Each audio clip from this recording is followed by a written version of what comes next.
Yang pertama, kita sepakat mau menjaga kondisi ekonomi dan lain sebagainya, apa yang disampaikan oleh Pak Gubernur kemarin, sepakat. Tetapi yang perlu ada satu, bukan perlu, tapi ada keraguan-keraguan dari kami. Pada saat nanti di atas tanggal 15 ini pasti masyarakat tidak akan berpikir kita kembali hidup normal. Yang kedua, mungkin tadi saya sudah sampaikan tadi, bisa tidak kita identifikasi orang yang datang di atas tanggal 15? Apalagi laut, udara, dan darat akan terbuka lebar. Tidak menutup kemungkinan semakin banyak orang datang ke sini. Apalagi dengan kondisi ekonomi di beberapa provinsi, keluarga kita dengan keterpurukan ekonomi, mereka berpikir, tadi yang saya sampaikan, mereka akan pulang ke kampung. Pulang ke kampung, bagaimana mereka akan bisa hidup lebih baik walaupun keterpurukan yang mereka alami selama ini di provinsi atau di daerah lain sangat tidak memungkinkan untuk mereka hidup lagi. Yang kita harus berpikir bersama, ini kita diskusi Bapak. Yang kita harus berpikir bersama itu di atas tanggal 15 ini. Siapa yang bertanggung jawab, dan kita semua ini bertanggung jawab, bukan siapa. Kita harus bisa bertanggung jawab mengidentifikasi orang yang datang. Ada yang datang dalam kondisi jalan tikus, bukan dalam kondisi jalan tikus. Ada yang datang mungkin lewat jalan tikus, yang mana kita tidak bisa pantau. Ada yang mungkin lewat udara bisa kita pantau, lewat darat kita bisa pantau, lewat laut kita bisa pantau. Tapi jalan-jalan tikus yang maksud kita itu seperti di Marole itu, Bupati. Di Marole itu kan antara ND itu, perairan ND dengan Sulawesi itu kan sangat dekat. Apa kita ketahui bersama bahwa di daerah Sulawesi, daerah Goa ini kan zona merah, yang mana mungkin kita sudah ketahui bersama menyangkut dengan kondisi yang kita pernah alami, cluster Goa dan sebagainya. Itu yang saya mau sampaikan, hal-hal yang keraguan dari kami. Itu harus kita cepat sigap bagaimana mengantisipasi kalau kondisi ini normal. Masyarakat akan berpikir, wah seenak kami jalan, kami bisa ke ini, kami bisa ke ini, karena ini sudah disampaikan oleh Pak Gubernur kemarin, silakan kita kembali hidup normal, new normal. Kita tidak takut dengan COVID, itu sepakat. Tetapi yang kita takutkan sekarang ini, masyarakat dari luar yang datang ke ND, ini yang perlu kita hati-hati. Bagaimana kita mengantisipasi? Yang kedua, sudah siapkah sarana menyangkut dengan karantina dengan kondisi yang ada sekarang? Apalagi karantina yang kita akan hadapi ke depan ini pasti bukan 1-2 orang, mungkin bisa puluhan orang, ratusan orang. Muat tidak di Marilonga? Tempat-tempat lain bisa tidak kita mengantisipasi kondisi yang ada ini? Yang ini mungkin pertanyaan dari saya sebagai lembaga DPRD. Saya bukan tidak sepakat apa yang disampaikan Pak Gubernur kemarin, sepakat.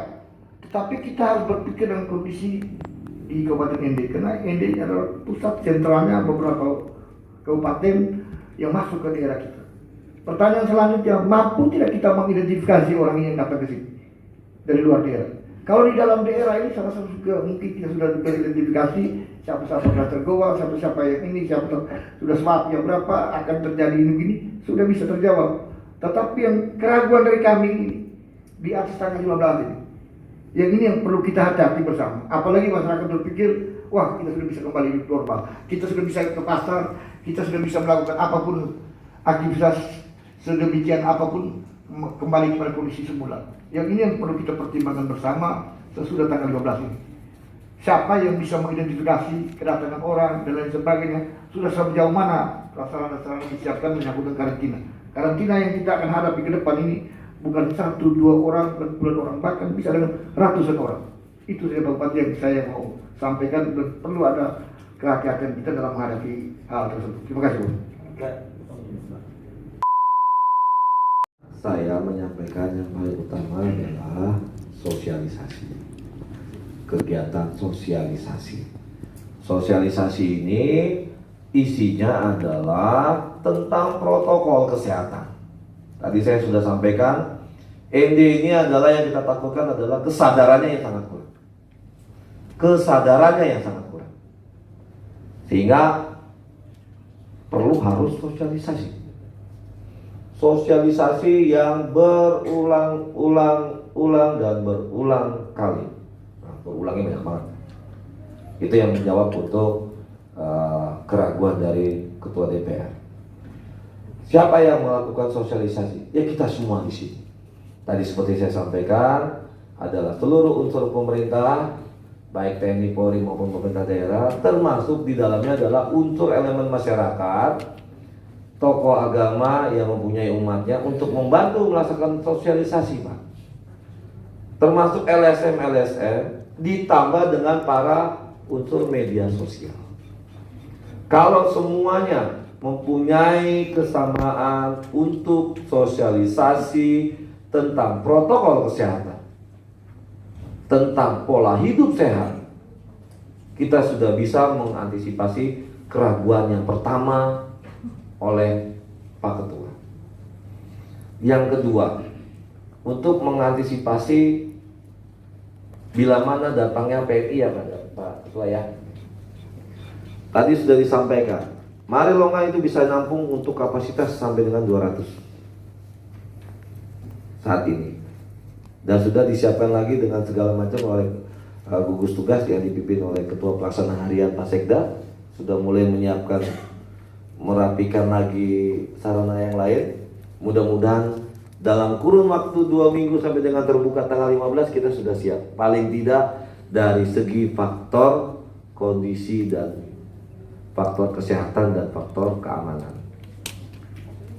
Dengan prasarananya, baik kesehatan, makan, tempat tinggal, air, listrik, itu sudah disiapkan dalam waktu 2 minggu. Itulah yang dikejar untuk menyiapkan yang tadi, Pak. Nah, bagaimana kalau yang mengetahui berapa jumlah PMI yang akan datang gitu, Pak? Itu yang berat. Memang itu berat. Makanya untuk menjawab itu saya meminta kepada Ketua Gugus Tugas selaku juga pimpinan daerah adalah memerintahkan seluruh kepala desanya mendata ulang jumlah warga yang ada di desanya saat ini yang nyata. Yang tidak nyata adalah orang-orang yang berdomisili di sini tapi tidak ada di ND. Berarti dia melakukan perjalanan ataupun bekerja di tempat lain atau di luar negeri. Karena PMI sebagian tidak tercatat di Naketran. Itu caranya, Pak. Saya sudah sampaikan dengan para babinsa saya untuk mendata. Nah, tinggal nanti bergandengan tangan. Itulah saya bilang perlunya kita bergandengan tangan dengan kepala desa dan Babin Kantipmas untuk mendata masyarakat. Dari situ kita bisa tahu, Pak Sekda.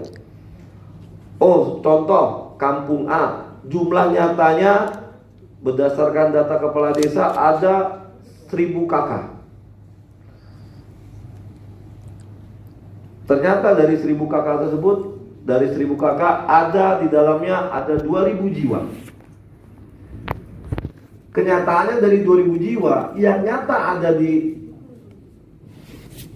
desa tersebut hanya 1500. Berarti 500-nya kemana? Kan begitu. Itu akan tercatat karena kalau dia bekerja sebagai PMI tidak akan mungkin hanya 2-3 bulan. Pasti akan bertahun. Nah, dari situ kita bisa tahu jumlah PMI-nya dan juga bisa tahu berapa orangnya. Siapa orangnya, namanya siapa, jumlahnya siapa. Data itulah yang kita butuhkan untuk disebarkan ke pintu-pintu perbatasan dan juga terminal. Baik terminal udara, laut, dan darat. Itu salah satu cara.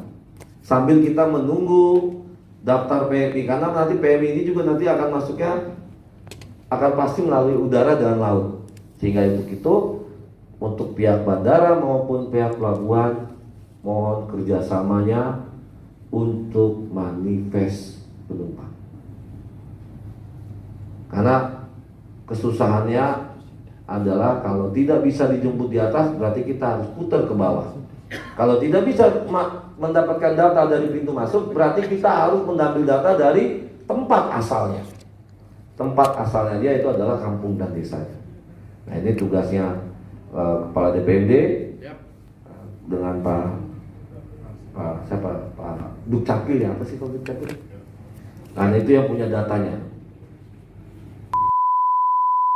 Fokus ke sana numpak dulu Pak. 5 hari dapat fokus ke numpak dan Paketan.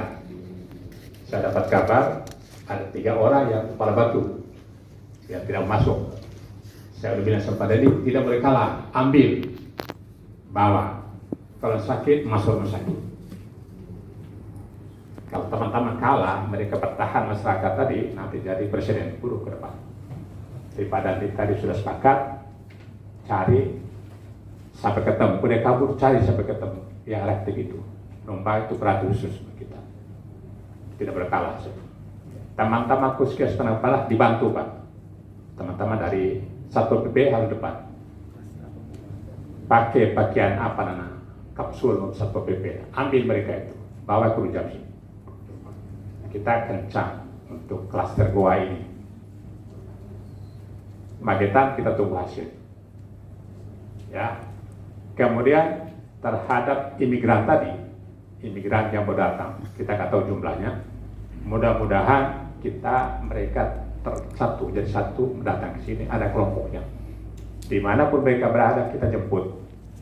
Sepakat dengan teman-teman, Pak Ketua tadi, kita jemput dan kita taruh mereka di isolasi terpusat.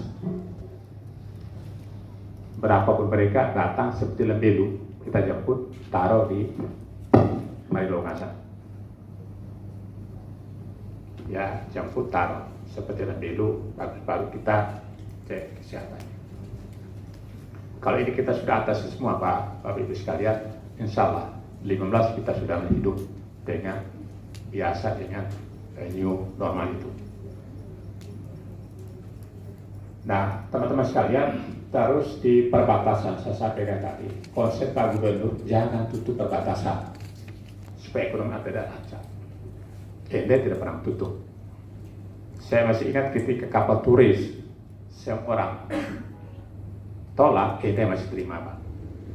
Nah, betul ekonomi harus hidup. Maka perbatasan mungkin pada tim saya Pak Wakil, saya tugaskan Bapak untuk mencari lokasi di perbatasan itu harus ada lapangan. Sebab pemeriksaan orang lewat itu, travel itu, jangan di jalan.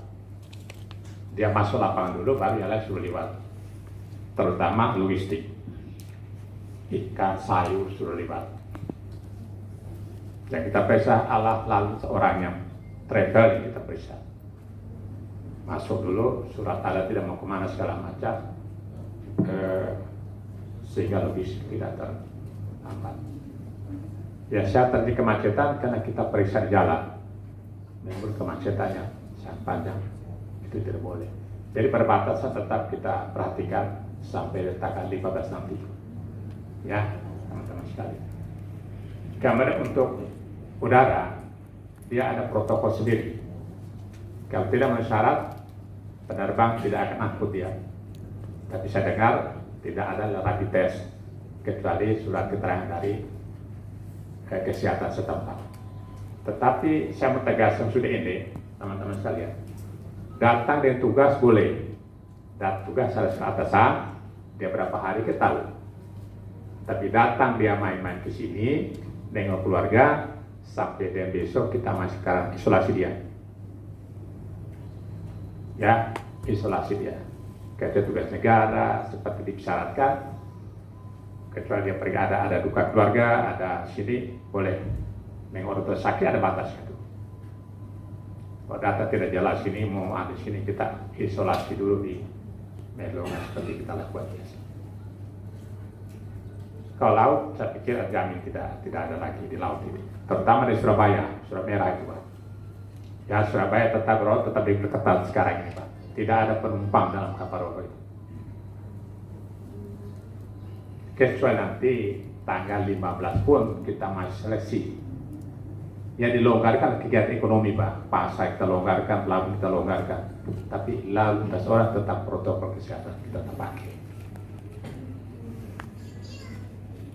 Jadi itu teman-teman saya hormati, setelah dari Padan itu Pak Ketua Pak Kejari memberi kepada umum, yang intinya adalah bagaimana kita secara bersama-sama hasil rapat Pak Gubernur dan segenap unsur Forkopimda di provinsi dengan bupati dengan unsur Forkopimda di daerah.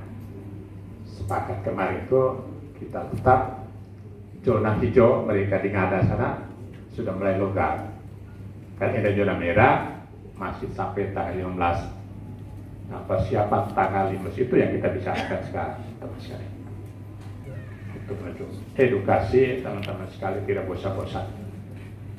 Kita hidup bersahabat dengan keyakinan bersahabat kita. Tetap protokol kesehatan, jaga jarak, pakai masker, cuci tangan, tidak cukup banyak, itu harus kita untuk masyarakat.